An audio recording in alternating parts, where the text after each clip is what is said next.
প্রকৃতি ও জীবন অনুষ্ঠানে আপনাদের সবাইকে স্বাগতম। বাংলাদেশের জীববৈচিত্র্য, প্রকৃতি ও পরিবেশের নানা বিষয় নিয়ে আমাদের এই অনুষ্ঠান প্রকৃতি ও জীবন। আমাদের জীবন আর প্রকৃতি একে অপরের সাথে গভীরভাবে জড়িত। এর নদ নদী, জলবায়ু, গাছপালা, প্রাণী, এদের সাথে আমাদের সম্পর্ক, সচেতনতা ও করণীয় তুলে ধরতেই আমাদের এই অনুষ্ঠান।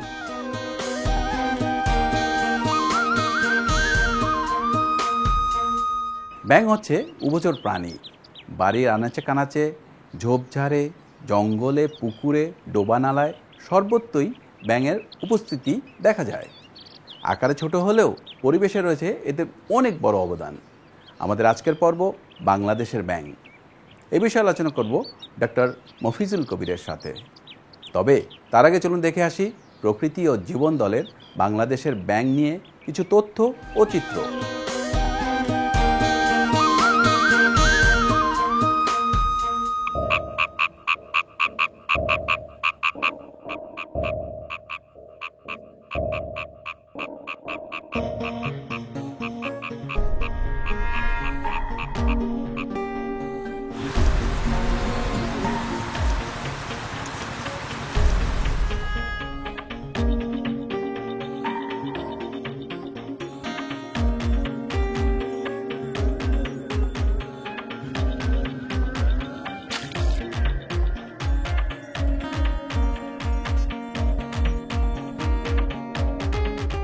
জল ও স্থল উভয় জায়গাতেই বাস করা প্রাণীদেরকে উভচর প্রাণী বলা হয়।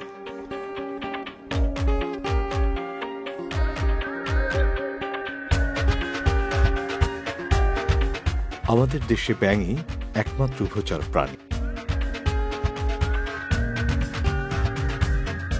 উভচর প্রাণীরা পানিতে যেমন স্বচ্ছন্দ, ডাঙায় চলতেও সমান পটু। তবে শুধুই ডাঙায় জীবনযাপন করা এদের পক্ষে সম্ভব নয়। ব্যাঙের জীবন ধারণের জন্য পানির সংস্পর্শ অপরিহার্য।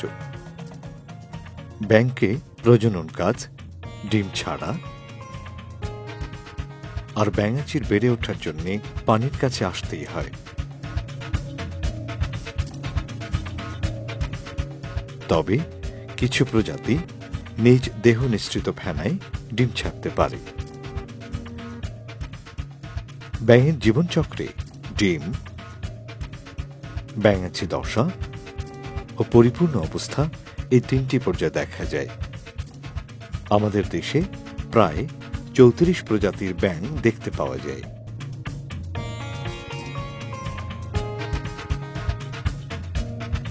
বেশিরভাগ প্রজাতি মানব বসতি থেকে দূরে বনে জঙ্গলে বাস করে।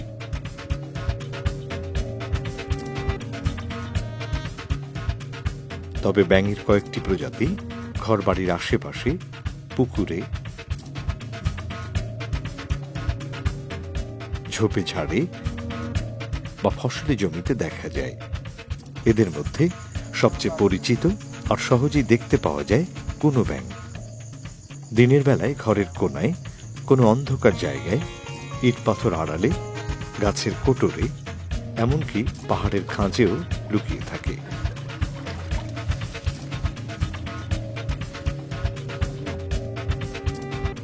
এদের দেহের উপরের অংশ বাদামি বা লালচে হলুদ রঙের, তবে ভেতরের দিকটা সাদাটে। ত্বক খসখসে, রুক্ষ ও অসংখ্য আঁচিলযুক্ত। মাথা বেশ চওড়া। প্রজননকালে পুরুষ ব্যাঙের গলার নিচে হালকা কমলা রঙের একটি শরথলি দেখা যায়। মূলত ডাঙার বাসিন্দা, তবে পানিতেও দেখা যায়। মানব বসতি থেকে শুরু করে বন জঙ্গল, সমুদ্র উপকূল সহ বাংলাদেশের সর্বত্রই বাস করে থাকে।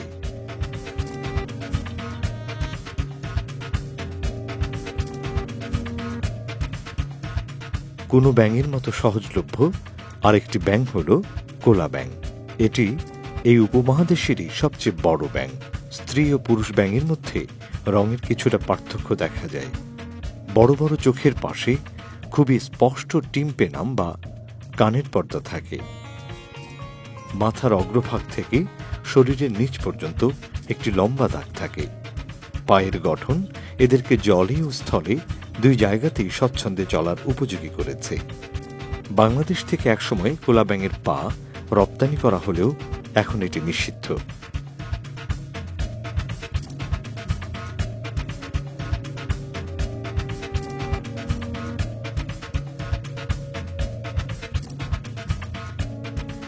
ছোট আকারের ব্যাঙের মধ্যে যাদেরকে খুব সহজেই পাওয়া যায় সেগুলো হল কটকটি ব্যাঙ এবং ঝিঁঝি ব্যাঙ। কটকটি ব্যাঙের গায়ের রং বাদামি, ধূসর বা সবুজাভ বাদামি রঙের হয়ে থাকে এবং এদের আঁচিল থাকে। এদেরকে বাংলাদেশের প্রায় সর্বত্রই দেখা যায়। দিনে রাতে সবসময় চলাচল করে।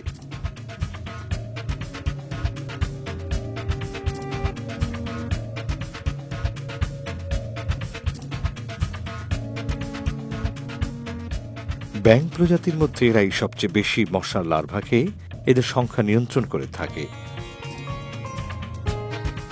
ঝিঁঝি ব্যাঙকে মানুষের আশেপাশেই বিভিন্ন জায়গায় দেখা যায়।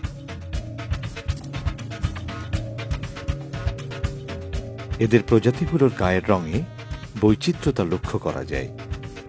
তবে সব প্রজাতির পিঠের উপরে আঁচিল থাকে।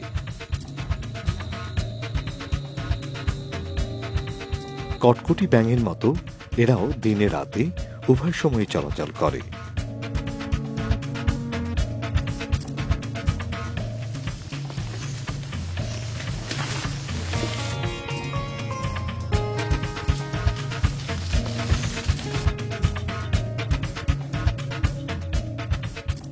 শালবন ও পাহাড়ি অঞ্চল সহ চিরসবুজ বনে যে ব্যাঙটি সবচেয়ে বেশি দেখা যায় সেটি খয়েরি রঙের কূপের আসামিজ ব্যাঙ।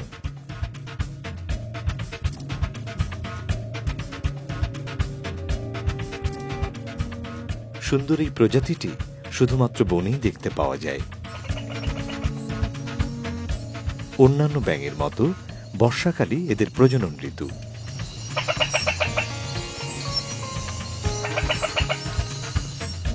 এ সময় উচ্চ স্বরে এদেরকে ডাকতে দেখা যায়।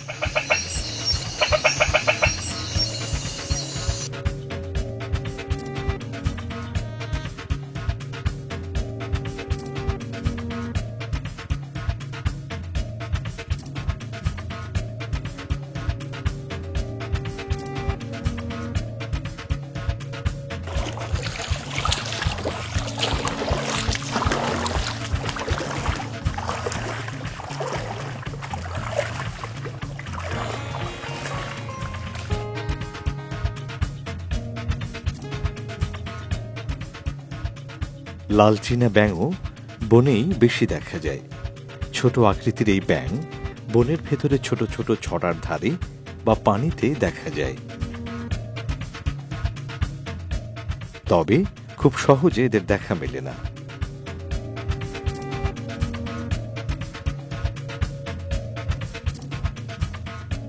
বাদামি চীনা ব্যাঙ দেখতে অনেকটা একই রকম, তবে এটি আকারে একটু বড় আর রঙেও কিছুটা ভিন্নতর। বনের ঝরা পাতা বা আবর্জনার নিচে মিশে লুকিয়ে থাকতে দেখা যায়।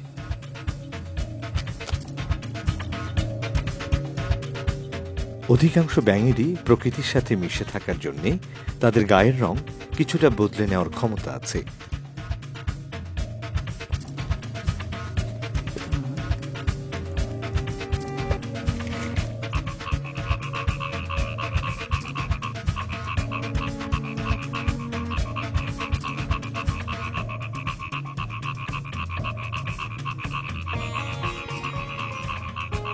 বাংলাদেশের সুন্দর ব্যাঙগুলোর অন্যতম একটি হল সবুজ ব্যাঙ।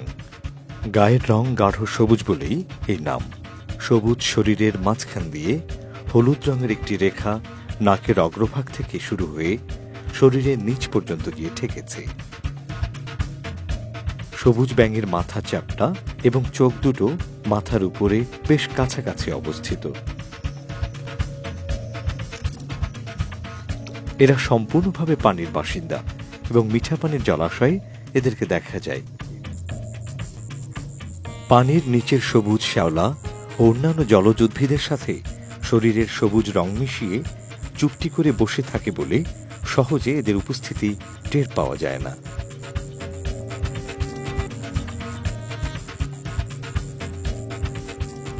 বিপন্ন প্রাণী হিসেবে চিহ্নিত সবুজ ব্যাঙ বাংলাদেশের দক্ষিণাঞ্চলের বরিশাল, খুলনা এবং সুন্দরবন এলাকায় দেখা যায়।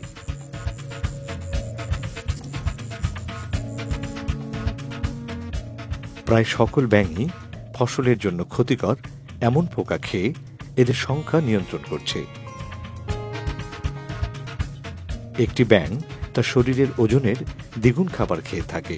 আকারে অনেক বড় বলে কোলা ব্যাঙ পোকামাকড়ের পাশাপাশি পাখির ডিম, ছোট পাখি, টিকটিকি সহ অন্যান্য সরীসৃপ এমনকি নিজ প্রজাতিও খেয়ে থাকে। এরা বিভিন্ন রোগবালাইও নিয়ন্ত্রণে রাখে। তাছাড়া ব্যাঙাচি ও ব্যাঙ অন্যান্য প্রাণীর খাবার হয়ে খাদ্য শৃঙ্খলে ভূমিকা রাখছে।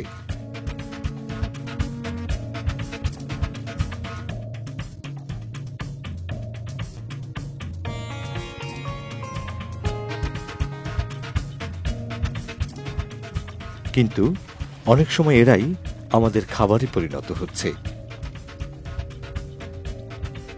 এছাড়া কীটনাশকের ব্যবহার এবং কলকারখানার বর্জ্য পদার্থে পরিবেশ ও পানি দূষণের ফলে এদের অস্তিত্ব হুমকির মুখে পড়ছে।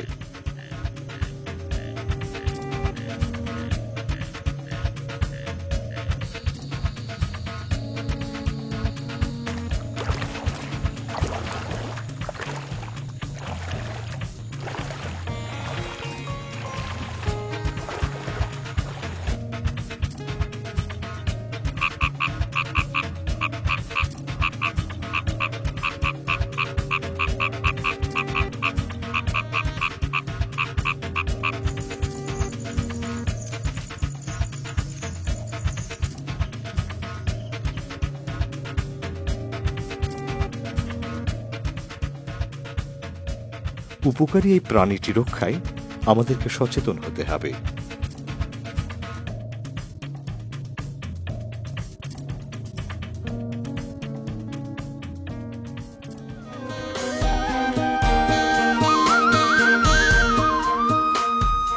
দর্শক মণ্ডলী, আমরা এতক্ষণ দেখলাম বাংলাদেশের ব্যাঙ নিয়ে বিস্তারিত প্রতিবেদন। এবার কথা বলবো আজকের অতিথি ডক্টর মফিজুল কবিরের সাথে। আপনার কাছে জানতে চাইব, বাংলাদেশে কত প্রকার ব্যাঙ আছে এবং এদের বর্তমান অবস্থা কি? বাংলাদেশে আমরা এ পর্যন্ত প্রায় ৩৬ প্রজাতির ব্যাঙ শনাক্ত করেছি। এদের যদি বর্তমান অবস্থার কথা আমরা বলি, এদের অবস্থা আসলে খুব একটা ভালো নেই। ভালো না থাকার প্রধান কারণ হলো এদের যে আবাসস্থল সেটা ধ্বংস।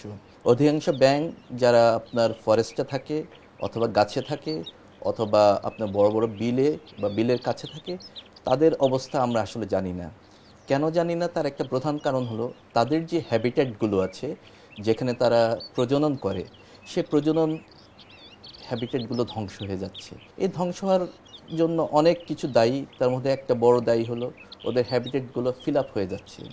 ফিল আপ হয়ে সেখানে আরবানাইজেশন হচ্ছে, বড় বড় ডেভেলপমেন্ট হচ্ছে, ইত্যাদি কারণে আমরা তাদের অবস্থা বলছি খুবই সংকটাপন্ন। ব্যাংকে আমরা বলে থাকি কৃষকের বন্ধু। যে সমস্ত পোকামাকড়গুলো আছে ক্ষতিকর, সেগুলো খেয়ে থাকে। ওদের যে মলমূত্র সেগুলোর মধ্যে প্রচুর পরিমাণে ফসফরাস এবং পটাশিয়াম আছে, যা সার হিসাবে খুবই অতুলনীয় এবং এই সারগুলো ন্যাচারাল সার হিসাবে কাজ করে। পরিবেশে ওদের যথেষ্ট পরিমাণে গুরুত্ব। আমি শুধু দুইটার কথা বলেছি। আমরা যদি বাস্তুতন্ত্রের কথা বলি, বাস্তুতন্ত্রে এরা একটা ট্রফিক লেভেলে বাস করে, যে ট্রফিক লেভেলটা অনেকগুলো ইকোসিস্টেমের সাথে জড়িত। পোকামাকড়কে খেয়ে থাকে ব্যাঙ, ব্যাঙকে খেয়ে থাকে আরেকটা কার্নিভোর। সুতরাং এই যে পুরো আপনার ইকোসিস্টেমের যে ট্রফিক লেভেলটা, ফুড চেইনটা, সেটার মধ্যে ব্যাঙের অবস্থান যেটা, সেটা যদি কোনোভাবে ধ্বংস হয়ে যায় তাহলে পোকামাকড়ের সংখ্যা প্রচুর পরিমাণে বেড়ে যাবে। ফসল ধ্বংস হবে, আমাদের ঘরবাড়িতে আমাদের থাকা দুঃসহ হবে। সুতরাং বাস্তুতন্ত্রের দিক দিয়ে এটা হলো একটা ব্যাপার। আমরা দেখেছি যে এরা 62% পোকামাকড় খেয়ে থাকে। এই 62% পোকামাকড়ের মধ্যে 70% হলো ক্ষতিকর পোকামাকড়, আর বাকি 30% হলো অন্যান্য ইউজফুল কিছু পোকামাকড় আছে। তো সুতরাং যথেষ্ট পরিমাণে পোকামাকড় এরা খেয়ে থাকে।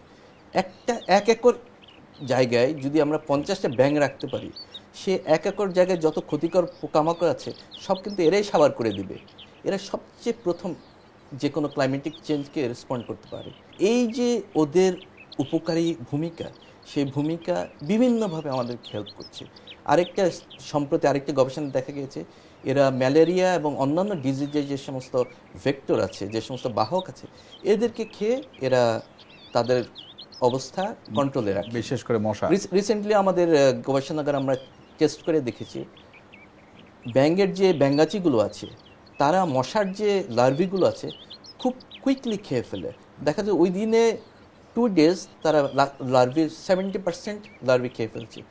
আমরা দেখি প্রায় গ্রামে গঞ্জে বাচ্চারা ব্যাঙগুলোকে ঢিল মেরে মেরে ফেলে। তো এটা মানে আমরা শুধু শুধু আনন্দের জন্যই করি, এটা কতটুকু যুক্তিসঙ্গত? এটা কমপ্লিটলি অযৌক্তিক একটা ব্যাপার।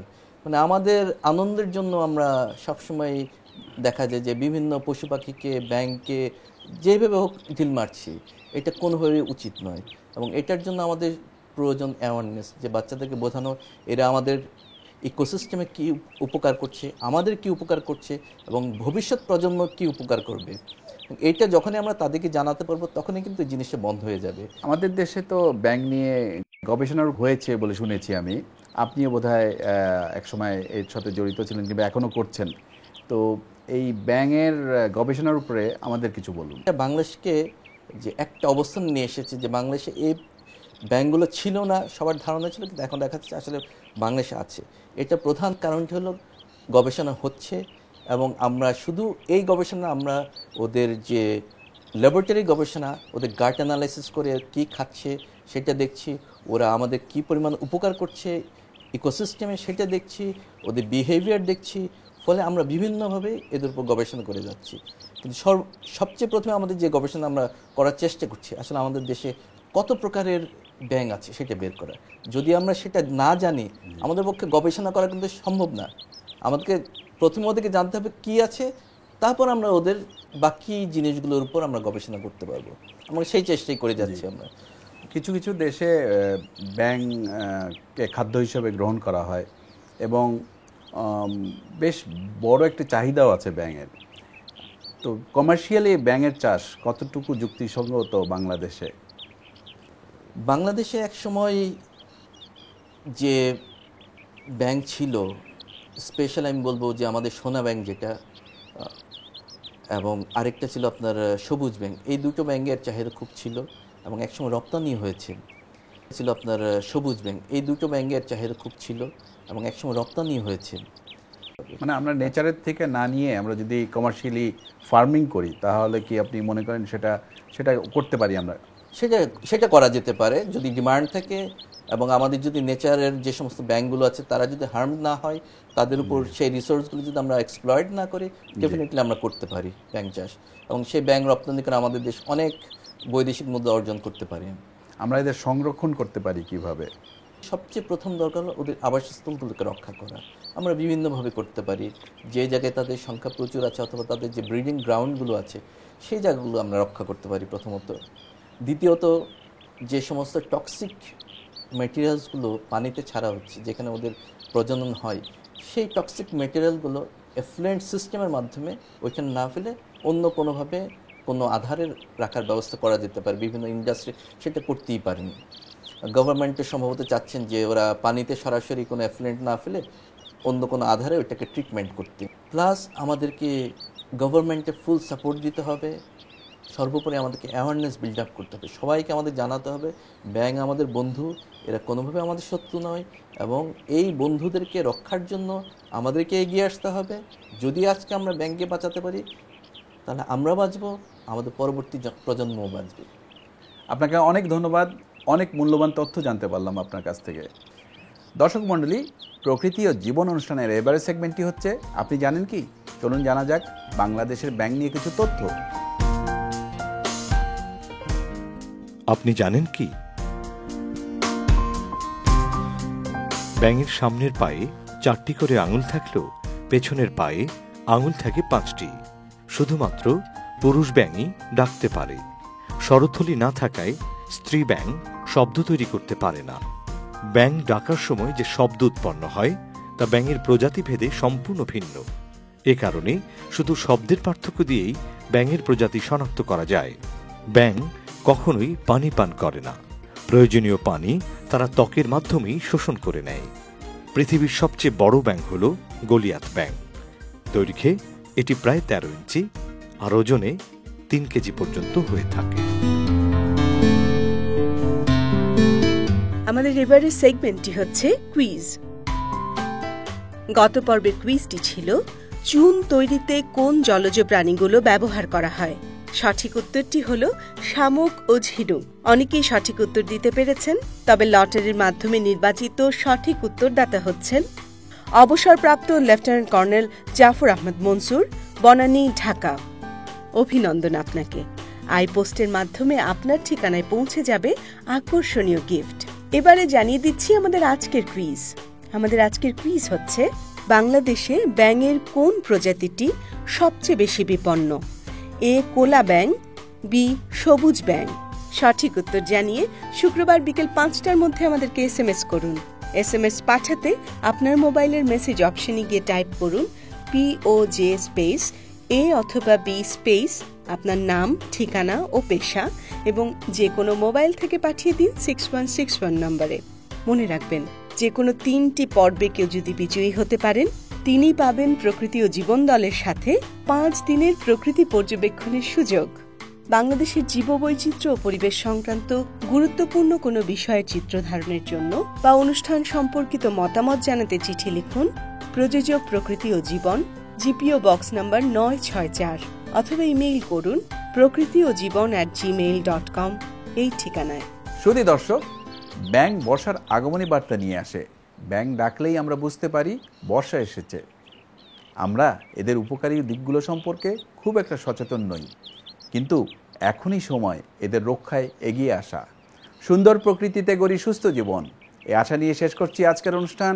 আপনারা সবাই ভালো থাকুন, সুস্থ থাকুন।